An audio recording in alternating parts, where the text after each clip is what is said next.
Chapter 4, Controlling the Mind and Senses. Let us completely switch gears.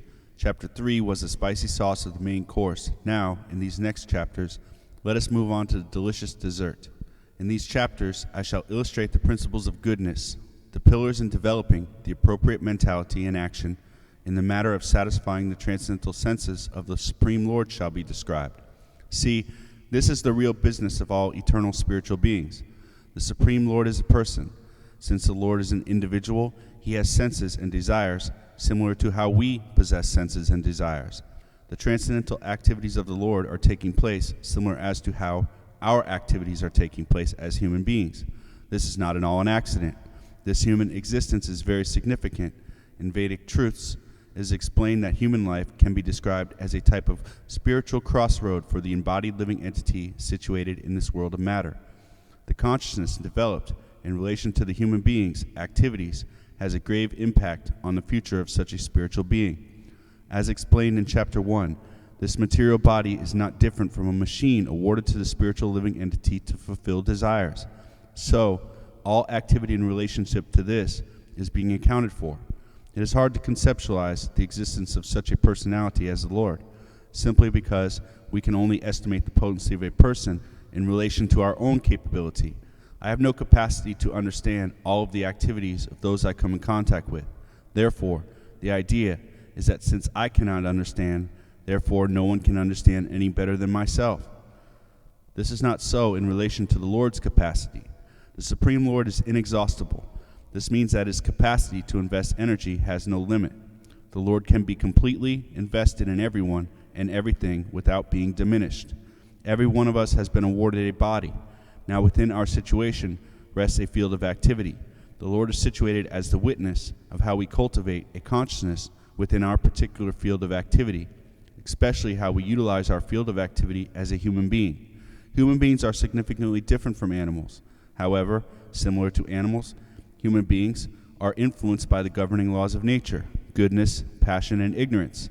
The difference being is that animals are simply being led by these natural laws, while humans can have a say, a decision in how they shall be influenced. So, the Lord is very interested to see how one shall behave given such liberty. If one chooses to succumb to the demands of the flesh and embrace animalistic qualities, one's future remains beastly, being led and governed by the modes of material nature. There is also the opportunity for the spiritual being, situated as a human, to take the opposite route. This route entails performing appropriate spiritual activities through the medium of the human body. What is the foundation for such activity? The foundation is to engage one's mind and senses in the transcendental service of the Lord. As I explained in Chapter 2, the composition of this entire material realm is simply the spiritual energy of the Lord. These elements only appear to be devoid of spirit on account of the desire of the Lord, meant to facilitate the spiritual beings that desire to live independently of the Lord. By the desire of the Lord, these elements only appear to be devoid of spirit. So, when one uses the material energy awarded in the form of a body to engage in the loving service of the Lord, this reality changes. The material energy no longer remains devoid of spirit because the nature of devotional service to the Lord is not material, it is spiritual. Therefore, it takes on the characteristics of transcendental spiritual energy, the constitution of all energy in the spiritual realm, which is, by nature, full of bliss and knowledge. So this, in total, is the solution to all material distress. An example, iron is simply metal. It does not possess the divining traits of fire. However, when iron is submersed in fire, it then takes on the characteristics of fire. It is possible for the same simple element of iron to act as fire. If you take the iron out of the fire and touch it to something flammable, it ignites. In the same way, the mind and senses are devoid of spirit. However, when they are regularly in contact with the fire of spiritual energy, by engaging in the loving service of the Lord, they take on the spiritual identifying traits. So this is a very simple process that gains momentum through its execution. When one engages the mind and senses in the service of the Lord, one will attain the satisfaction one is eagerly searching for through material contact. This is natural because the Lord is the source. Even when one is faithfully engaged as a devoted servant of one's mind and senses, one is still ultimately engaged in the service of the Lord. Reason being is that the essence of the idea of the mind and senses have been created and rest in the existence of the Lord. When one is engaged as the faithful servant of one's tongue and genitals, one is simply serving the Lord in the wrong way. So, this process of devotional service to the Lord, executed through the medium of the mind and senses, is the blueprint for serving the supreme blissful Lord in the appropriate way. This is the real business of all spiritual beings in the association of matter here in this realm. To very carefully engage the gift of the material body correctly, that one shall gradually be promoted to the spiritual association of the Lord, to be promoted to attaining a spiritual body suitable for associating with the Lord in the spiritual realm, the realm free from the shackles of death, that is, by nature, full of bliss and knowledge. Now one must thoroughly understand the following. The goal is to give up this material burden and attain a body that is similar in quality to the Supreme Lord. Such a body is free from ignorance, eternal, and composed completely of spiritual bliss. Some get confused. Some take the goal to be to attain a status similar in all manners to the existence of the Lord, to become one with the Lord in total.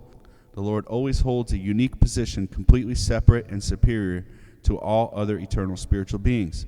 This is the special qualification of the blissful Lord. So, some living entities have ascended to very high positions in regards to status and opulence. However, they can never be compared to be equal with the Lord in total. To consider such powerful servants of the Lord as equal in all manners to the Lord is a great offense. Therefore, one should understand things as they are and act accordingly to avoid complete disaster. So to engage the mind and senses with great care in the service of the Lord, this is everyone's official business. This is how one becomes promoted in consciousness. There must be sincere practical engagement in the Lord's service. This is common sense. An example, one must sincerely endeavor to be promoted in any common job. Not that one shall sit back in leisure and become recognized. No, there must be endeavor. Sincere effort must be thoroughly displayed. It is currently the fashion to declare faith in the name of the Lord, yet do as one pleases. This shall not result in the desired outcome of spiritual promotion. How can one expect to advance by sitting idle and simply offering lip service? One must show one's sincerity through practical engagement by exercising the mind and senses in spiritual activities. This can only be accomplished by very carefully following the instructions of the bona fide spiritual guide. Not that one shall create their own path. The mind of every living entity in material contact is certainly prone to misinterpret how things are actually situated. Therefore, there must be some leadership in the matter of escaping this material association. When one becomes advanced, one will realize that the Lord has actually sent the spiritual master to save one from all material miseries. So there is a great gratitude that always exists in one who is on the actual path. Certainly, one who has become advanced may be acting as a leader for others who desire to become spiritually advanced. However, such a person is never forgetful of their debt to their spiritual guide. So this sets the scene for a very pleasing atmosphere. The Lord is very pleased with this mentality of gratitude for the spiritual master. Therefore, the goal is accomplished by embracing this mentality, this goal being the satisfaction of the transcendental senses of the Lord. How can one understand who has the roadmap for the genuine path to spiritual emancipation? One will understand by first developing initial faith and then executing the order of the spiritual master. In this way, one will understand. Reason being is that by doing so, one will directly perceive the benefit of such activity. There is no need for a hungry man to ask others whether he has become satisfied by eating. He will know by directly perceiving the benefit of consuming foodstuff. Yes, I have become satisfied, will be one's response. There will be no need to inquire elsewhere about the status of one's satisfaction. So, unlike this material lust, which shall never be satisfied by any endeavor, the Supreme Lord can be satisfied with one's endeavor to render service. This is significant because this is the direct route to becoming satisfied personally. There are certainly regulations that must be observed in the service of the Lord. According to time and place, the spiritual master sets these standards. Now currently, there is little capacity for the common man to perform austerities and observe regulations for controlling the mind. Therefore, the bar has been set very low. The principles of such engagement have not diminished in the least. The process has only been simplified. The Lord is not very concerned with who can perform the most severe austerities. All austerities are meant to elevate one to the level of unallied loving devotion to the Lord. Take, for example, the activities of the dog. The dog has little capacity to control the senses, yet you would be hard-pressed to find another living entity that has the same capacity to loyally serve and love its master. So this can be compared to our current situation in relation to serving the Lord. This loyalty, this sincerity displayed by the dog should be emulated. Now, we certainly all possess more capacity to control ourselves than dogs, but in reality, in comparison to the great spiritual personalities of times past, we have very little capacity to be austere and execute sense control. Therefore, the process for demonstrating one's sincerity and commitment has been made simpler. At this point, I'd like to go through some of the concepts of spirituality in relation to regulated activity. This is essential. One must understand how the principles of religiosity are situated and how unregulated activity destroys these principles. This way, there's no question of guesswork in the matter. Everything should be understood very scientifically using logic. Therefore, once one understands, one can cultivate faith. There's no question of blind faith in these matters. First, one must understand the greatness of the Lord. This certainly takes a display of initial faith, because the nature of the material atmosphere is that the reality of the existence of the Lord is veiled. How else would the living entities situated in this realm of matter live independently of the Lord? There would be no question of living here in separation if things were understood as they are in relation to the existence of the Lord. So once one understands the identifying traits of the existence of the Lord, one can cultivate knowledge in relation to the plan of the Lord. The plan for all spiritual beings situated in this material world is that they all gradually be elevated to spiritual emancipation. So let us dive right into the subject matter. In Vedic truths, it is described that there are 4 pillars of religiosity, of spirituality. I'm going to go through them one by one. I will also explain how unauthorized, fruitive activity in relation to unregulated sense gratification destroys these 4 pillars of goodness. So the first principle of righteousness is mercy. The Lord's existence in the spiritual realm is completely transcendental and a standard for purity. Everything in this material realm is the opposite. The very sad truth of this realm of sorrow is that one living entity is food for another. This is not so in the spiritual realm. An animal cannot be blamed for hunting and consuming another creature. Unlike animals, we all have the freedom to desire how we shall sustain our lives in regards to eating. So, once again, the Lord is very interested to see how we shall act given such independence. One should act in such a way that there should be the least amount of distress caused to other living entities in all one's activities. This is the definition of being merciful. One should desire to emulate how things are taking place within the Lord's transcendental field of activity. There's the consumption of foodstuffs in the spiritual reality. However, unlike in this material realm, all foodstuffs are being prepared for the satisfaction of the Lord. Therefore, everything is offered with love to the Lord, and the spiritual beings situated as liberated accept the edibles afterwards as the Lord's mercy. The argument may be put forward that vegetables are also living creatures and must be destroyed to be consumed. This is a reality that exists in this material realm. Therefore, how is it possible that vegetables are being consumed in the spiritual realm? It is possible simply because the Lord desires it to be possible. There is a consumption of foodstuffs in the spiritual realm, and nothing must be sacrificed. It is inconceivable, yet the reality. So, after all good counsel, if one decides to disregard their duty to be merciful, one is directly demonstrating their lack of desire to gain the association of the Lord in the realm of eternity, the realm free from the shackles of death. So you can see, spiritual advancement is rooted in practical activity. If one desires to be promoted to the blissful association of the Lord, one must be merciful. Therefore, unnecessary violence in regards to sustaining one's existence through consuming foodstuffs must be brought down to a minimum. Now, in Vedic truths, nothing is neglected. It's a fact that it is not possible to completely refrain from killing in this material realm. When one breathes, eats, and walks here and there, one is killing. This is unavoidable. To free oneself from the fault of such unintentional killing, there are certain days designated for fasting from foodstuffs to free one from this liability. Anyone who desires to advance spiritually must observe these regulations. This, again, is a direct display through practical engagement of one's sincerity. The spiritual master sets the standard for observing these regulations. There are 2 days in the month that one is recommended to observe fasting from beans and grains. This fasting is defined on the days that are known as Ekadasi. By following this regulation, one does not become overburdened with the liability of unintentional violence caused inevitably as described. However, if one is unable to observe such restriction, there is a concession. 1 day a year is significant in such regulation. This is a special Ekadasi called Nirjala Ekadasi and is always in early summer. One can find the exact day through simple research upon the internet. One should take into account that according to where one lives, this day may be situated differently by 1 day. So it is important to understand which day is Nirjala Ekadasi according to where one lives. If one is unable to observe the fast upon every fortnight, one must perform a complete fast from food and water on this special Ekadasi once a year. This is the standard and must be followed by one who is interested in escaping the clutches of death and attaining the association of the Lord.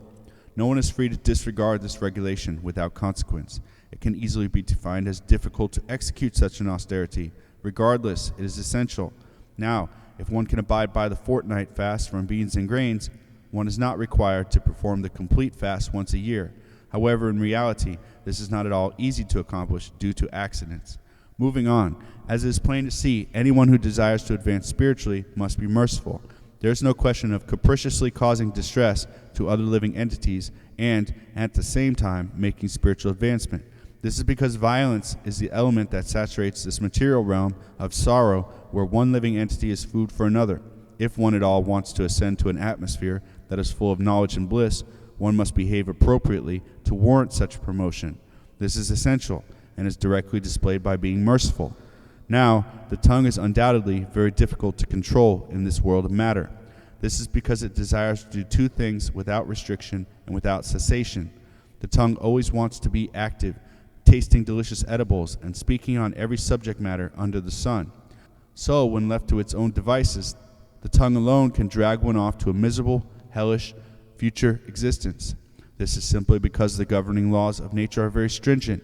Every misdeed, every injustice committed is being accounted for in the sphere of a human's activities. This is not a reality for an animal. An animal cannot be held accountable for hunting and killing another creature. Animals are being led by the laws of nature. However, as described, humans can discriminate. Therefore, with independence comes great responsibility. There are so many rationalities that can be scanned over within the mind. I am simply acting how I was taught to act is a popular one.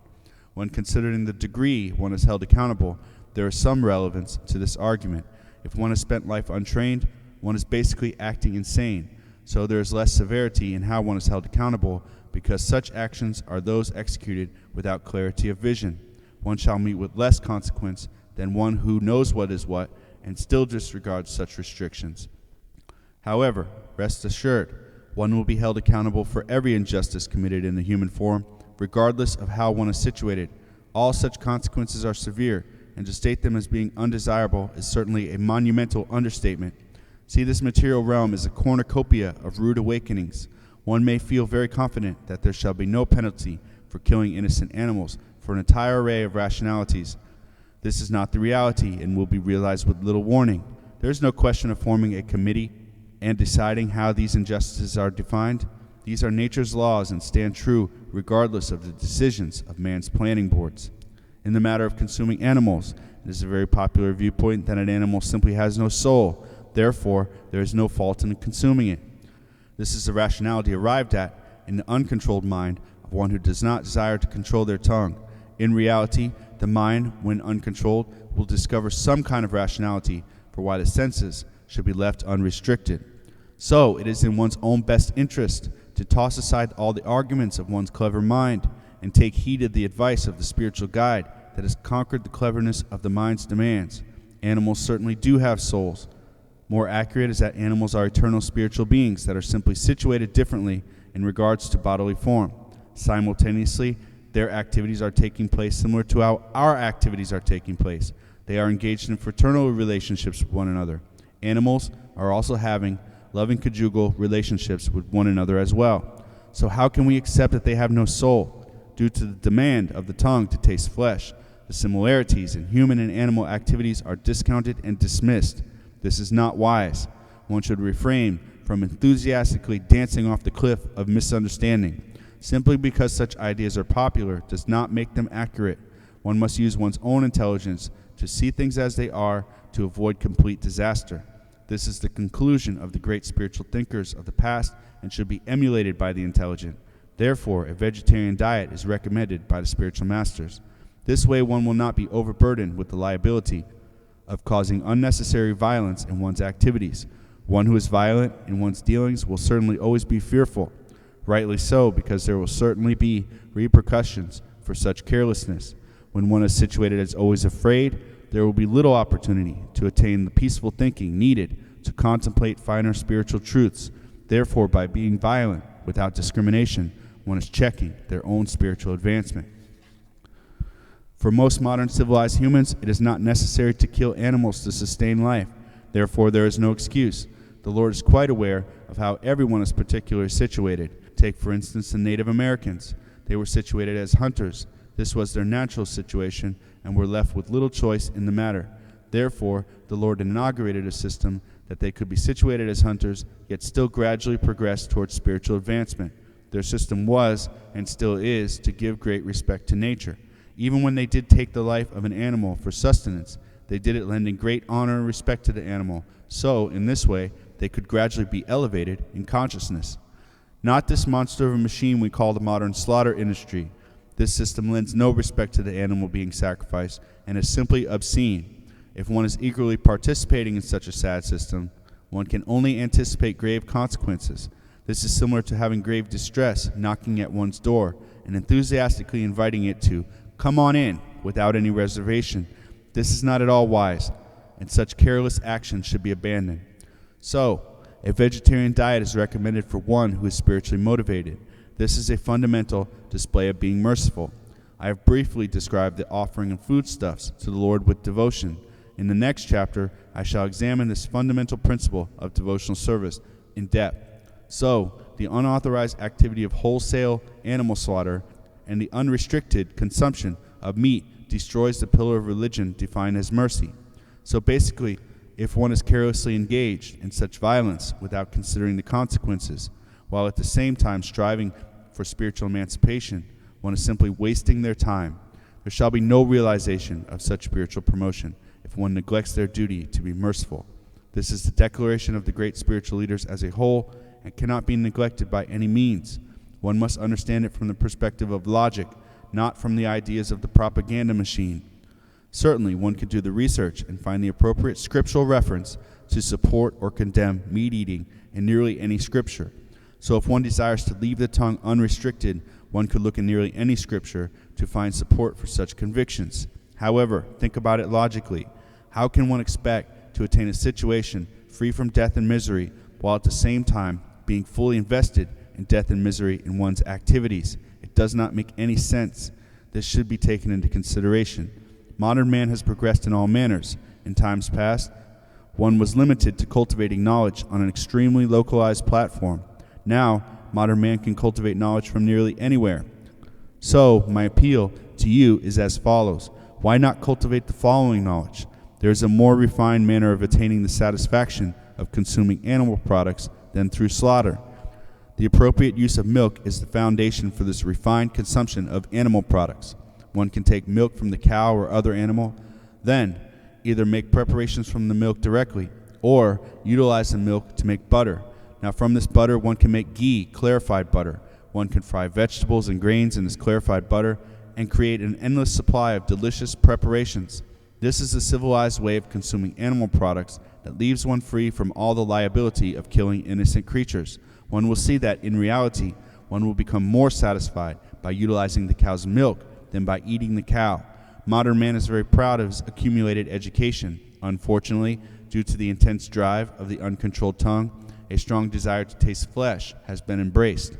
Therefore, the simple truth of refined eating is left a frontier unexplored.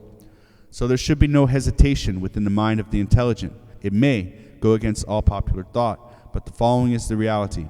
One will be held accountable for all unnecessary violence committed in the human form.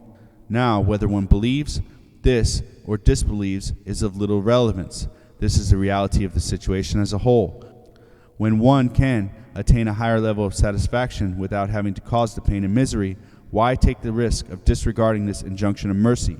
One must brush aside all arguments suggesting otherwise. Try to see the propaganda machine at work trying to sway the masses away from this principle of mercy. This is because there are billions of dollars involved in the equation. Naturally, this element that is pro-slaughter is severely invested in keeping this truth of mercy out of sight and hidden. So, one with a discerning heart should quickly see the logic in this principle of mercy. If one chooses to ignore these facts, one can only be left to deal with the consequences of such negligence of duty. For those that can see the lucidity in this principle of mercy, there are a few basic things one must take into consideration. Now, it is necessary to completely separate oneself from meat eating. Like I stated earlier, the laws of nature are situated as extremely stringent. There may be the inclination to simply order the vegetable soup or other vegetarian option at a restaurant serving meat. This will not be sufficient. Just the atmosphere alone is so contaminated that one will certainly be implicated in the reactions of meat eating simply by sitting down and consuming food where meat is being cooked and served for profit. It may be difficult, but regardless, this is very serious business, and the austerity of disconnecting oneself from all meat eating is essential and must be executed. Escaping material association is defined on both sides by endless opportunities to be derailed from such an endeavor. Therefore, there is a need to be diligent in one's endeavor to attain spiritual perfection. When one, without reservation, completely gives up such undesirable association, one will become very pleasing to the Supreme Lord. So as stated, this is the direct route to becoming satisfied personally. This will be realized through its execution. Now perhaps there are some reading this text that may be sympathetic to this declaration of mercy, and due to circumstance, still be situated as unable to execute this principle due to social pressure or some other impediment. Let's face it, the demands of the tongue can be very difficult to conquer. When considering the consequences, I stand firm on my declaration that, however difficult it may seem, all unnecessary violence should be abandoned. Personally, I can see no reason for anyone in these modern times having to eat meat. There is such a nice opportunity for nearly anyone to execute the process which I suggested of refined consumption of animal products. Butter is readily available to almost everyone. However, as stated, the demands of the tongue are very strong. Therefore, for one unable to stop eating meat, I would suggest only consuming lower animals such as fish and birds.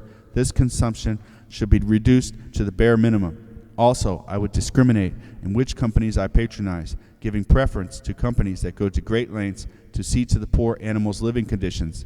If one wants to eat red meat, which I strongly discourage, it is recommended one do so similar to the Native Americans and hunt the animal personally, offering great respect to the creature.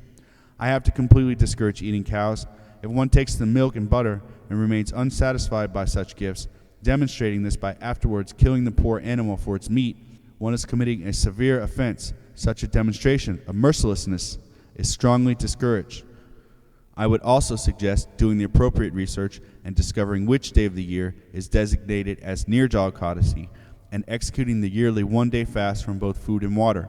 In this way, by acting in the spirit of knowledge, one can gradually be elevated in consciousness. This work, motivated by knowledge, will lead one to the path of spiritual emancipation. So the next pillar of goodness and spirituality is cleanliness. Prabhupada was once asked if cleanliness was next to godliness. His answer was so frank that there can be no doubt about it. He replied, cleanliness is godliness.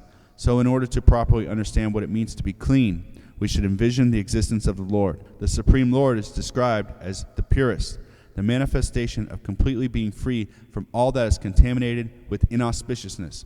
What is inauspicious? Something can be identified as unclean or inauspicious when it directly contributes to the digression away from the truth. This truth is eternally situated as the Supreme Lord, being situated as the center of all loving service. This means that it is unclean to be greedy and lusty, because these impurities distance one from this reality of the Lord being the center of all affection and service. Therefore, these impurities make approaching the Lord impossible. It is important to understand that there is a place, a realm that is free from all impurities. There is no difference in quality between the Supreme Lord and the spiritual realm. As the Lord is eternally situated in spiritual bliss, so is the spiritual realm. So uncleanliness is not at all conducive to reaching such a blissful atmosphere.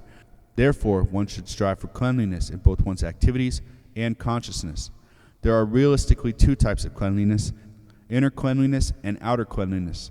If one is free from impurities in one's consciousness, one will naturally be clean in the matter of outer purity as well. It is defined in Vedic truths that the topmost principle of being situated as unclean is to be engaged in or consumed with the thought of illicit sex indulgence. This illicit sex destroys cleanliness. One who is engaged in or always thinking about illicit sex cannot factually approach the Lord. The idea of devotional service to the Lord and the engagement in illicit sex stand as opposed to one another. The loving service of the Lord does not mix well at all with illicit sex life. It is like preparing a peanut butter and ketchup sandwich for consumption. The constitution of the two ingredients do not combine together nicely. The moods of the two ingredients stand as opposed to one another. What is illicit sex? Illicit sex is the engagement in or absorption in the thought of sexual intercourse that is not being utilized to produce good children, for one that is attached to the bodily concept of life. For one who is identifying with the material body as a self, sex is a necessity. In reality, one is not situated as a material body. One is situated as a knower of the field of activity that can be identified as a material body. So in reality, one does not need sex. However, this is an advanced level of consciousness, and one is not expected to leap to such an understanding all of a sudden. Therefore, there is a gradual elevation to such an understanding.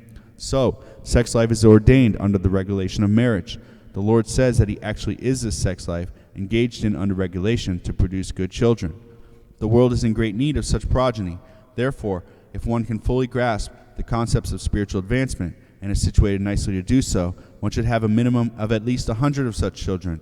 If one is not situated so nicely in relation to material facilities, one can at least bring one such child into the world. So, this illicit sex engaged in to simply satisfy lusty propensities is discouraged. The Lord is certainly not this kind of sex life. Currently, the idea of giving up this meaningless sex indulgence is certainly not a popular viewpoint. There is a monumental appeal for this sex indulgence. This is because sex enjoyment has basically occupied the place in the heart where spiritual bliss should be situated.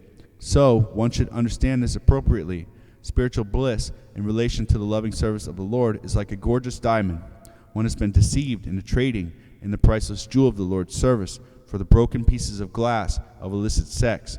If one has unfortunately forgotten the identifying traits of the beautiful jewel of the Lord's service, one may mistake the broken glass of illicit sex for this gem. Therefore, one needs only understand the difference between the two objects and cultivate a hankering to discover this wonderful diamond of the Lord's devotional service. In this way, there will be no difficulty in tossing aside the broken glass of illicit sex. It certainly can be difficult to just theoretically understand this truth. However, there are stages to arriving at this understanding. For one with a clear understanding that can grasp this principle of knowledge, there is no need to move in stages. One is strongly encouraged to brush aside all ideas of engaging in sex to simply experience the heavenly pleasure situated in it naturally. There is another pleasure that trumps this mirage of spiritual bliss and is to be had by one who sincerely engages in the Lord's loving service. So in reality, giving up the endeavor to safely secure sex pleasure is the price of the admission ticket into the blissful service of the Lord. So one should at least understand this. Even if one cannot execute this renunciation, one should understand that their real happiness is being choked down by the propensity to enjoy separately from the loving service of the Lord. If one understands this appropriately, one can properly assign the nature of one's core motivations. It certainly is difficult to give up lusty propensities in regards to illicit sex. One is actually being imprisoned by these desires. So, if one understands this thoroughly, one can work in such a spirit to free oneself from imprisonment. This can be compared to appealing to the government for a pardon from imprisonment by the execution of good deeds. So what is the best good deed? This can be defined as being sympathetic to the work of one who has given up all material motivations. The work of one who has surrendered to the loving devotional service to the Lord is beneficial for all living entities. In any endeavor, there is a need of resources. This is true in the work of the devotees situated in this material realm to broadcast the message of loving devotion to the Lord. By being supportive of this work by the Lord's engaged servants, one will be led to being pardoned from the imprisonment of lust and other lower qualities of this world. So, for one not situated nicely to give up all material endeavors, there is work in the spirit of knowledge. This will lead one to freedom. Illicit sex is heavily saturating this entire field of activity we now all find ourselves. In an ideal situation, one would not be exposed to all this negative association. Therefore, the mind will be free from the burden of all this negative association. As I stated in chapter 3, a child is like a blank canvas. Whatever is painted upon this canvas shall be the art attained. Therefore, one must diligently see that one's child does not become contaminated with all the negative association of this age. This can undoubtedly be a daunting task. However, this is a duty of a parent that desires the best benefit for their child. Once one becomes contaminated with the bad association of meat eating, illicit sex, and intoxication, it becomes more difficult to make spiritual progress. It is not impossible to advance, only more difficult than without being exposed to such unwanted impurities. Therefore, as a genuine expression of real love for one's child, one should go to great lengths to protect one's child from such ill association. This can be defined as genuine affection that will be extremely beneficial for one's child. So let's say that one has already become attached to illicit sex. There's a good possibility that this is the case. The atmosphere has nicely been arranged to encourage attachment to illicit sex. So if one is so situated, it is not that one shall all of a sudden have some magnificent realization that results in the complete dissolution of one's attachment to illicit sex indulgence. This is not essential in the matter of making spiritual advancement in the loving service of the Lord. If one can organize one's motivations appropriately on account of proper understanding, this negative attachment to illicit sex can be utilized to please the Lord. How is this possible? One must use the renunciation of this attachment to illicit sex as an austerity to please the Lord.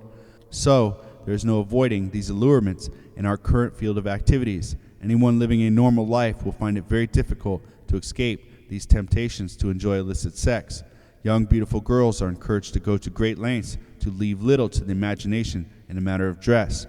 One who is determined to enter into the loving service of the Lord should use all encounters with such allurements to pray for the Lord's assistance in resisting the lusty propensity of desiring to enjoy sex pleasure with such beautiful girls.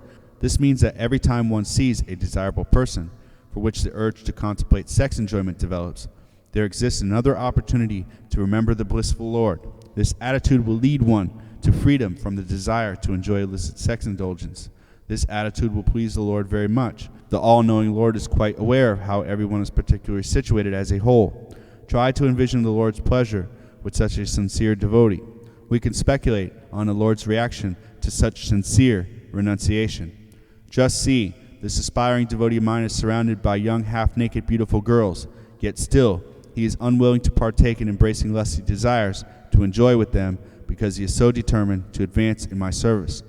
This will be the Lord's reaction to such sincere renunciation motivated in the spirit of knowledge. So, once again, the goal of pleasing the transcendental senses of the Lord is attained by such activities motivated by purified intelligence.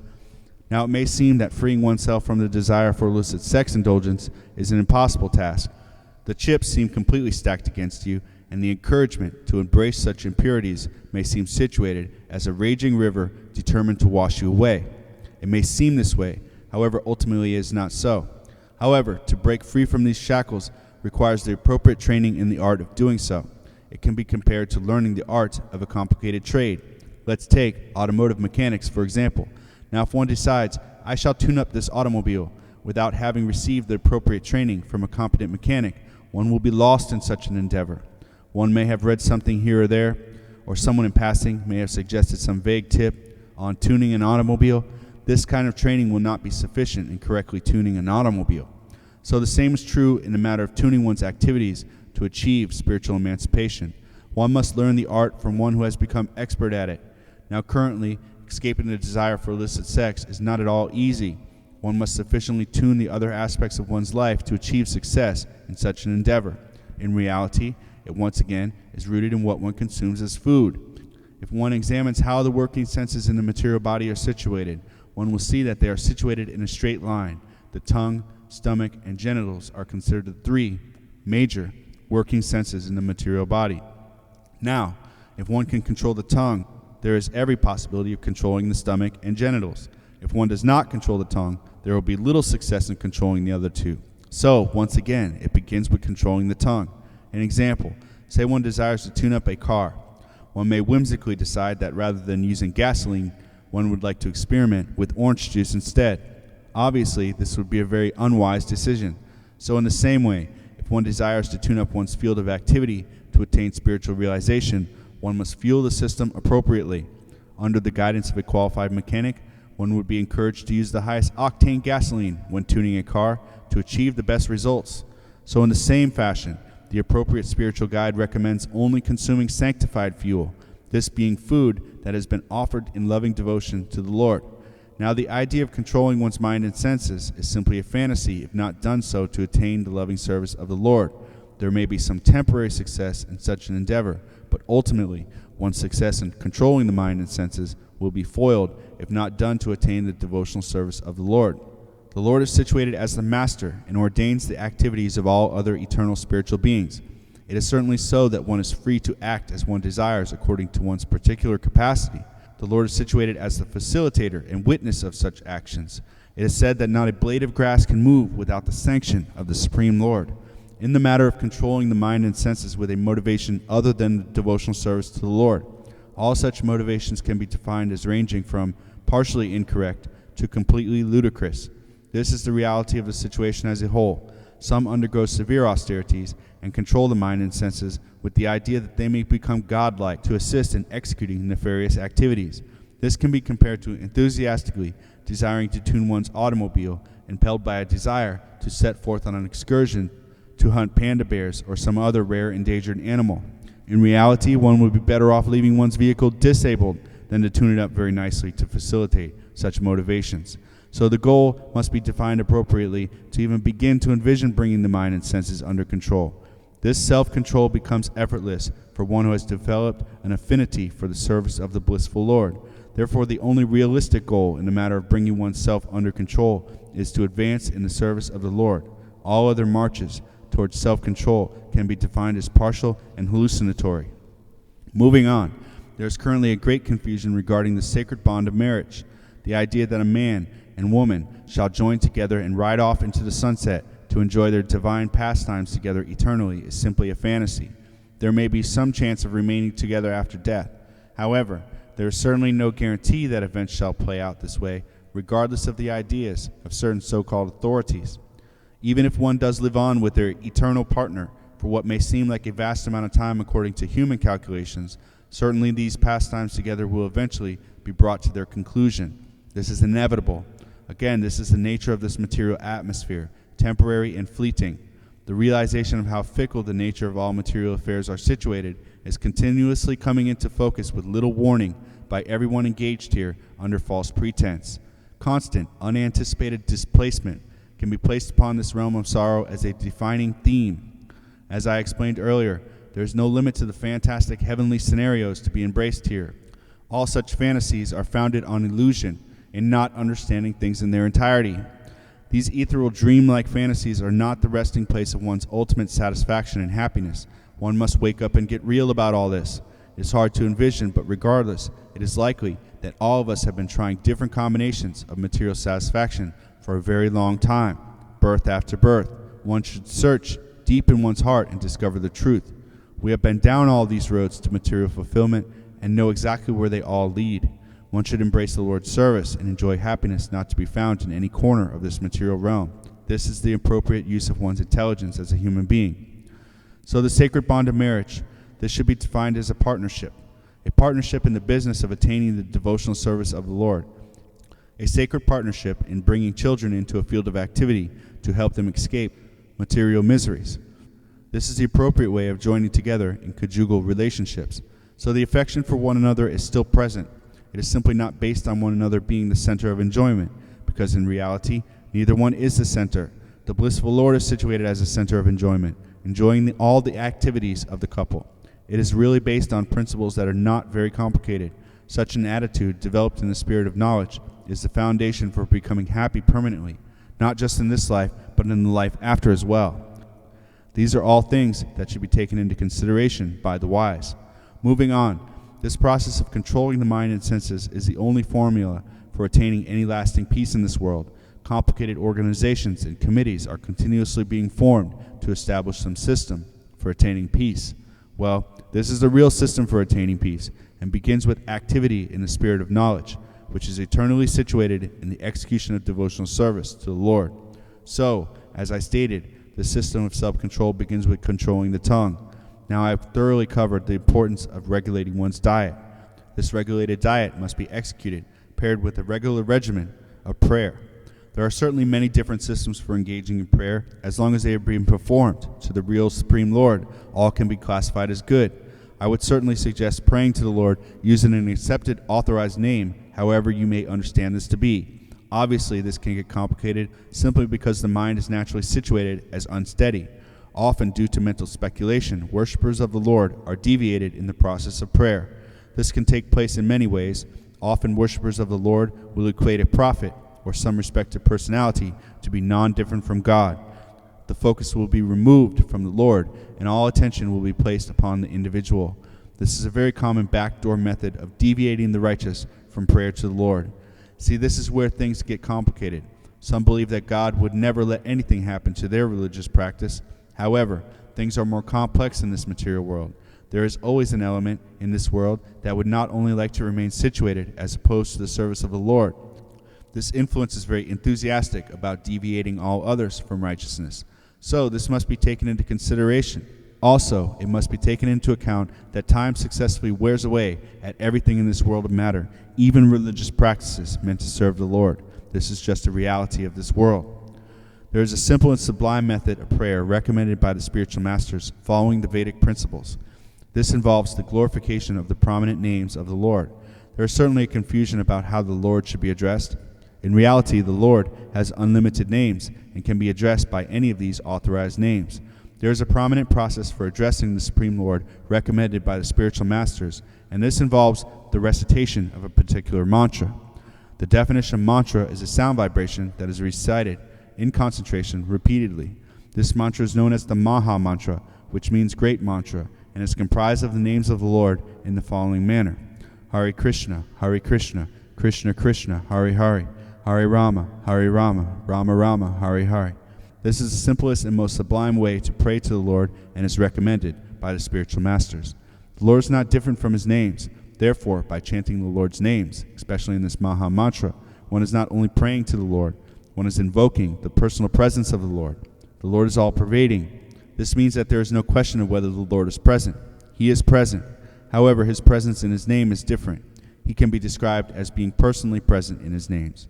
So it is a bit difficult to conceptualize this, but there is a difference. So I will discuss this in detail in the next chapter. In the matter of bringing the tongue under control, this prayer, executed by chanting the Lord's names, stands as superior to all other methods of prayer. As I stated in chapter 1, one must rise above the duality in faiths. There is one Supreme Lord, and he is known differently by many. This is real knowledge. There is currently a great faction that has taken shape between the various faiths in the Lord. Try to see how this lends itself to the goals of those who are completely opposed to the service of the Lord. Let us not be divided and conquered by the trickery of evil. One can pray to the actual Lord however one desires, as long as one's understanding of who the Lord is remains accurate. This should be understood through the guidance of the devotee of the Lord. So this takes a bit of humility. If one is convinced that there can be no one who knows any better than oneself, one will make an attempt to create their own path by piecing together bits and pieces of knowledge from here and there. This will simply lead to confusion. One must first identify who has the actual path, and then follow it with an attitude of humility. There is no other way. Everyone must approach the truth in this manner. This is the order of the Lord. However, one does choose to address the actual Lord. The name of the Lord should be emphasized in these prayers. Those who have developed some faith in my declarations are invited to follow my lead and chant this Maha Mantra, the great mantra for deliverance. This again is as follows: Hare Krishna, Krishna Krishna, Hare Hare, Hare Rama, Rama Rama, Hare Hare. This will greatly help bring the aggressive, uncontrollable nature of the tongue under reins. By bringing the tongue under control, one will be able to bring the mind under control. Then one will know peace, not otherwise. So as stated, this prayer should be engaged in under regulative principles. This means that it should be performed daily as a matter of duty in a regulated way. We should take cues from nature on how this should be executed. Every morning at dawn, a wonderful event occurs. One bird will announce the beginning of the day with a song. In this way, all the other birds will gradually begin to awake and engage in song. This is going on every day at dawn without fail. So we should take this cue from nature and also rise and engage our tongues in prayer. This is a natural situation and should be emulated by the intelligent. Once again, you can see how spiritual advancement is rooted in practical activity founded on logic. This process of prayer, accompanied by a sanctified diet, is the doorway to spiritual freedom. Therefore, I strongly encourage you to execute this simple sublime process as described. If one desires to escape from the shackles of illicit sex life, one must take this regulation of the tongue very seriously, therefore controlling the quality of one's foodstuff, specifically only consuming food that has been offered to the Lord in loving devotion, and engaging the tongue in prayer to the Lord in a regulated manner are both essential ingredients in one's march towards freedom from the desire for illicit sex indulgence. Even when taking these critical regulations with the utmost seriousness, one will still find it difficult to become free from uncontrolled sex desire in our current field of activities, mainly because the entire atmosphere has become saturated with sexual lust. Like I stated earlier, this overwhelming encouragement to enjoy illicit sex indulgence is no accident. It has been cleverly arranged to keep everyone enslaved in a civilization of debauchery. Therefore, as stated, one should diligently protect one's child from this nonsense. The only way I can realistically see this taking place is to start a community far away from all this nonsense in the association of others who share the same views on the welfare of their children. I have seen examples of this. Even when taking such a severe measure as starting a community disassociated from the mainstream, it is still difficult to protect one's children from all this insanity.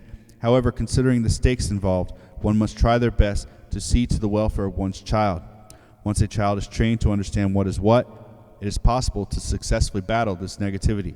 Once this social system of sex indulgence and intoxication is embraced, making spiritual advancement becomes a lifelong battle. I am fighting this battle daily. Now, armed with the proper knowledge and firm faith, it is possible to successfully fight, and it does become easier to fight as one does so. However, it always remains a severe battle that must be faced daily.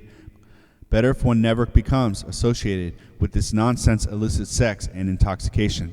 This can realistically happen if one is fortunate enough to be the child of one who understands all this thoroughly. Let us move on. So logically, if one cannot even sympathize with the properties of this simple process and acknowledge its importance, one is directly demonstrating their lack of desire to escape all material miseries. This is based on common sense. One so situated has no need to weep and moan when pain and unanticipated sorrow come into focus. This is because by the choices one makes, one directly initiates all benefits and consequences one experiences. So, it really is left up to us. One can choose to act appropriately and enjoy an existence full of bliss and knowledge, or one can act inappropriately and harvest the fruits of such action. There is no guesswork involved. It is not a matter of perhaps or maybe. This is the reality of the situation as a whole. I would now like to discuss a bit about the principles of outward cleanliness. As stated earlier, one who remains clean in consciousness will remain clean in all other activities. There are some important considerations that should be taken into account in the matter of outward cleanliness, especially in regards to making loving offerings to the Lord. I will discuss the activity of making spiritual offerings in depth in the following chapter. At this point, I would like to discuss the importance of being clean when making such offerings. The Lord is situated as free from all inauspiciousness. Therefore, in the matter of approaching the Lord to make some offering, one should strive for cleanliness. This is a very nice expression of one's desire to make such spiritual offerings in an attitude of loving service. This material world is full of inauspiciousness. Therefore, one should strive to remove oneself from such negative association before approaching the Lord to make a loving offering. Therefore, it is considered disrespectful to offer things to the Lord without taking the appropriate measures to ensure one is clean. So, first, one should bathe nicely and put on freshly washed clothing before approaching the Lord.